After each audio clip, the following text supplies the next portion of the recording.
हम माला झा सब मिथिलावासी के प्रणाम करे छी। हम एगो मूड़न के गीत सुना रहल छी, संग हमर दीदी दऽ रहल छै। नीक लागत लाइक शेयर कऽ देबै, धन्यवाद। हमरा लालन के गोले गोले गाल, घुमरल बाल, हमरा लालन के, हमरा लालन के गोले गोले गाल, घुमरल बाल, हमरा लालन के, हमरा लालन के।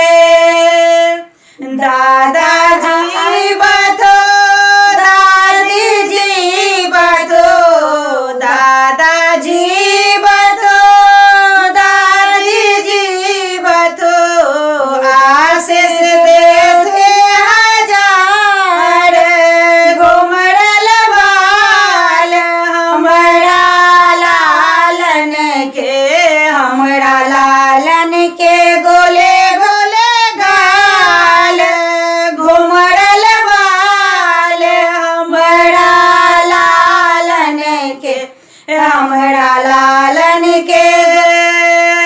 दीदी आवतो, पीसा आवतो, दीदी आवतो, पीसा आवतो, बड़े कुल परिवार, घुमरल बाल, हमरा लालन के, हमरा लालन के गोले गोले गाल, घुमरल बाल, हमरा लालन के, हमरा लालन के।